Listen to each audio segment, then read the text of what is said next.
تو زندگی اور اس کا مقصد، اور ہم نے مثالوں کے ذریعے سمجھا کہ جن جن لوگوں نے سمجھا وہ کیا سے کیا ہو گئے، پہلے کیا تھے، اور سمجھنے کے بعد اس مقصد کو سمجھ کر جب اپنی زندگی میں اتارا تو کیا سے کیا ہو گئے، ہے نا عزیزان اسلام۔ تو اب میں نے جس آیت کریمہ کی تلاوت کا شرف حاصل کیا، اب میں اس کا ترجمہ آپ کے درمیان رکھوں گا۔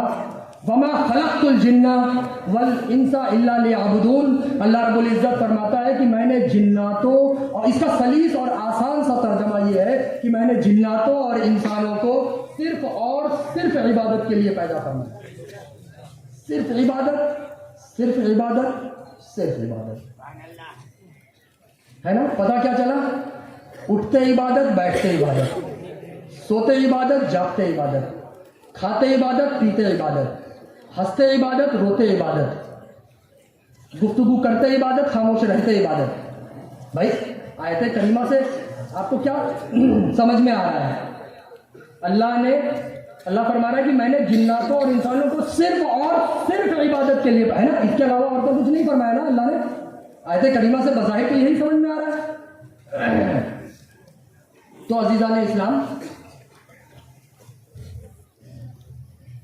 اب یہاں 3 سوال اٹھیں گے،